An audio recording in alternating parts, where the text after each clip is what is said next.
Cerca de 2 meses atrás, eu fiz um vídeo detalhado investigando a estranha vida da ex-atriz adulta Mia Khalifa. Para resumir, descobri que a narrativa em torno de sua vida, repetida por ela e pela mídia ingênua, era falha, para dizer o mínimo, com muitas falsidades tratadas como fatos.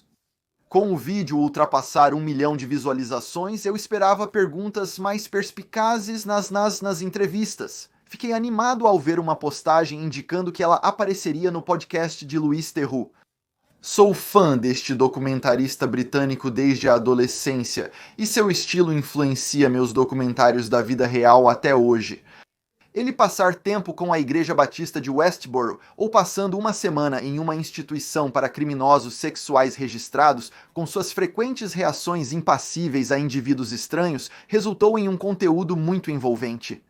Em resumo, sempre apreciei sua natureza curiosa para ver a humanidade em todos com quem passava tempo e esperava que ele pudesse fazer o mesmo com Mia. Infelizmente, o que eu descobri desta vez era um homem que não fez pesquisa suficiente sobre seu assunto, aparentemente subestimando o quão difícil seria fazê-la abrir-se sobre seu passado.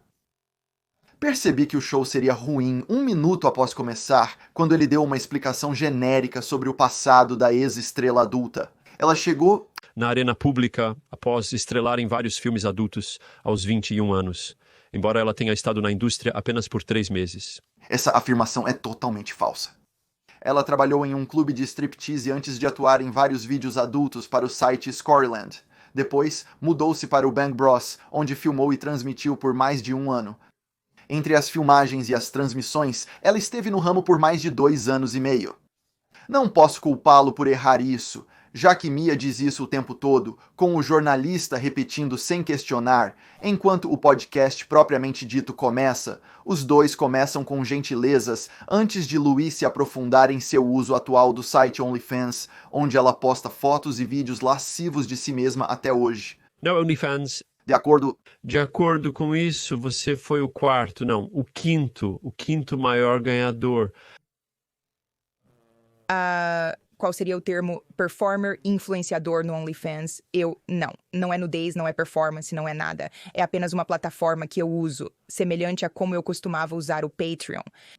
Ela afirmar que não há nudez em seu OnlyFans é falso, e eu não sei o que a levou a dizer isso. Claro, não há cenas explícitas, mas ela expõe a parte superior do corpo. Acho estranho que ela fique tão defensiva, já que Louis não estava apontando isso de uma maneira acusatória. Foi apenas uma pergunta direta sobre a carreira atual dela sem qualquer julgamento. O que você começará a notar é como Mia consegue conduzir essas conversas sorrindo e sendo conversadora. Sempre que perguntam sobre seus interesses, como promover sua linha de joias, mas sempre que entra em algo relacionado ao trabalho sexual, ela quase parece irritada por isso estar sendo mencionado. Ela então não fala muito ou apenas fica muito defensiva até que o assunto seja mudado. Este é o primeiro podcast de Louis Theroux, pois temos o Jeopardy incorporado. Mia foi a atriz mais bem classificada no Pornhub em dezembro de 2014. Isso é retroceder. E também, sabe, estou tentando não ignorar o elefante na sala, que é o fato de você ter aparecido no radar de muitas pessoas através do trabalho sexual. Isso foi uma bênção em meio a dificuldades para você? Como foi isso? Esse termo seria apropriado? Vamos deixar isso de lado por um segundo, porque o que eu queria chegar era a ideia de que o que eu vejo em você, quando olho para o seu conteúdo, você é muito ativo no Instagram, e TikTok, e Twitter, eu estou impressionado com a sua produtividade. Entendo o cansaço da Mia em falar sobre seu passado, porém ela está marcando essas entrevistas justamente devido à sua carreira em vídeos adultos. Você não pode ficar bravo com Louis por não querer ter uma discussão aprofundada sobre moda. É como se Joanne Kathleen Rowling fizesse uma entrevista, mas ficasse irritada se você mencionasse Harry Potter. Isso é meio que a sua marca registrada. Quando Mia o humora sobre abordar seu passado, ela tem algumas palavras de escolha. É uma parte da minha vida, mas não é necessariamente algo que eu começaria a melhor falar, porque é a menor coisa que já fiz na minha vida. Reconheço que a maioria das profissionais do sexo são mulheres de cor, o grupo mais negligenciado globalmente. Então, não há fiscalização nem busca por melhorias fora do trabalho sexual. Isso, obviamente, será ainda mais negligenciado Apontar que a maioria dos trabalhadores do sexo são não brancos é um ponto tão estranho, quero dizer, ela não está errada, eu suponho, mas considerando que a maioria do mundo é não branca, seria meio estranho se não fosse esse o caso. Suponho que ela estava tentando afirmar que as minorias são exploradas pelo espaço de entretenimento adulto. Em seguida, a senhorita Khalifa revela um novo detalhe sobre si mesma que nunca a ouvi mencionar. Eu me identifico como um pouco nerd e vejo certas qualidades nerds em você. É o autismo. Você estava brincando quando disse que é autista ou tem autismo? Não, definitivamente não estou brincando. Mas desde que eu estava no ensino médio, fui diagnosticada com transtorno do déficit de atenção com hiperatividade no 7º ano e depois com transtorno obsessivo-compulsivo e autismo no ensino médio. Pelo que eu posso dizer, Mia nunca mencionou ter transtorno do déficit de atenção com hiperatividade, transtorno obsessivo-compulsivo ou autismo antes. Esta é uma informação completamente nova, que acredito ser o detalhe mais interessante do podcast. Ela prossegue explicando como tais condições impactaram sua vida. Isso inclui seus comentários sobre Israel. Mesmo que meu cérebro diga que provavelmente isso é o que você não deveria dizer, é como uma compulsão. Sério? Sim, aquela foi um pouco diferente, mas eu também não me arrependo disso. O que me aconteceu não é o pior que já ocorreu com quem defende a Palestina. Então eu também apenas sigo em frente e não tenho arrependimentos. Após muitos desvios, Lewis eventualmente cria coragem para tentar abordar o assunto da indústria adulta novamente, com um pouco mais de sucesso desta vez. Quem não tem uma fase promíscua aos 20 e poucos anos? Tomei decisões realmente ruins porque tinha influências muito ruins ao meu redor. Especificamente com a pessoa com quem eu estava namorando na época, eu estava em um relacionamento com um homem de 24 anos quando eu tinha 16, e meu desejo de agradá-lo e fazer o que ele queria é o motivo pelo qual eu estava na indústria. Acho interessante que, por algum motivo nesta entrevista, Mia não quer mencionar o detalhe de que ela era casada com seu manipulador, referindo-se a ele como um cara com quem eu namorei ou uma pessoa com quem eu estava em um relacionamento. Realmente não tenho ideia de por que ela está omitindo esse detalhe, já que ela já falou sobre isso no passado.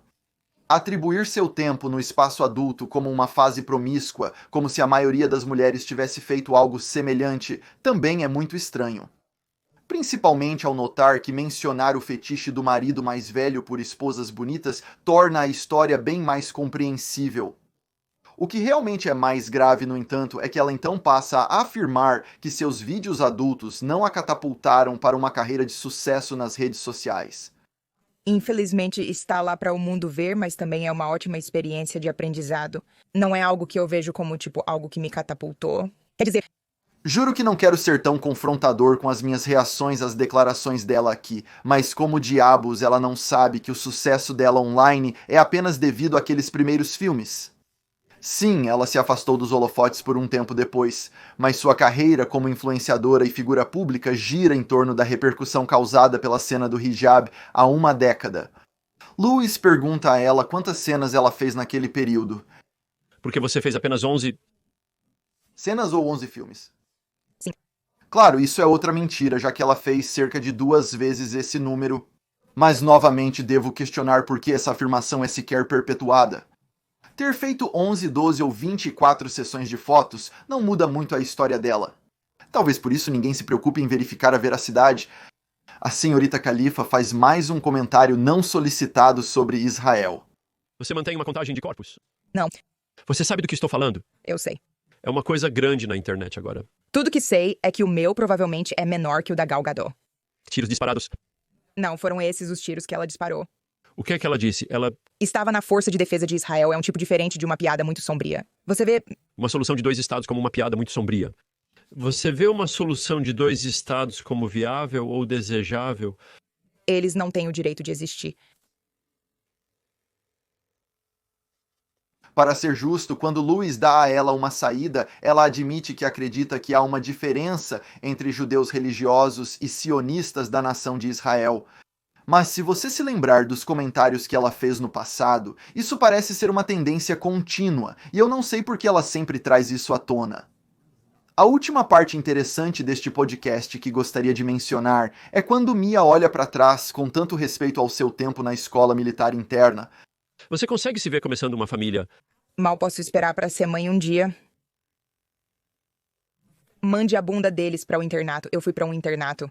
E foi o... Melhor coisa do mundo inteiro. Pergunte o que eles querem. Você teve uma boa experiência na escola interna? Eu tive uma ótima experiência. Você era semanal ou mensal? Ou como você voltou para casa? Foi por volta de 3 horas de casa. Acho estranho, pois acredito que de todas as decepções em sua vida, a escola militar deveria liderar essa lista. Ela é veementemente contra os Estados Unidos da América, serviço militar, mas nesta academia ela admitiu para um de seus professores ter um relacionamento sexual com ela. Além disso, ela conheceu seu primeiro marido nesta instituição quando ele tinha 20 e poucos anos e ela era menor de idade. Eles se casaram poucos dias depois que ela completou 18 anos. Se algum evento em sua vida foi o primeiro dominó que a levou para a pornografia, foi seus pais a enviarem para esta academia militar. Isso não é realmente a principal conclusão. Eu acho que a principal conclusão é o quão interessante é a pessoa que Sarah Joe é. Eu estava pensando em discutir a solução de 2 estados. Eu não sei se Mia Barra conversa sobre a solução de 2 estados. Eu não sei se Mia Barra Sarah Joe se ofende com essa pergunta. Ela mencionou isso no Twitter depois. Será interessante ver a recepção do episódio. Sinta-se à vontade para me avisar se eu te ofender. Se você quiser me expor, estou aberto a você fazer isso. E isso encerra o que eu acho que foi uma entrevista bastante sem brilho com Mia Khalifa. Para ser justo com Louis, ele filmou isso antes do meu vídeo sobre o assunto sair. Talvez seja presunçoso pensar que ele teria visto isso em sua pesquisa, mesmo se estivesse disponível. Ainda assim, eu adoraria que alguém se sentasse com ela e tivesse uma discussão franca com os verdadeiros detalhes de sua história, em vez de apenas conhecer algumas estatísticas falsas de uma narrativa falha que foram construídas ao longo da última década. Louis Theroux parece estar acostumado a conversar com pessoas mais abertas sobre suas origens. Então, por mais sincero que tenha sido durante essa conversa, acabaria sendo superficial. Espero que um dia tenhamos algo um pouco mais substancial para que possamos finalmente descobrir a história completa de Mia Khalifa, porque definitivamente acho que há uma história interessante para contar.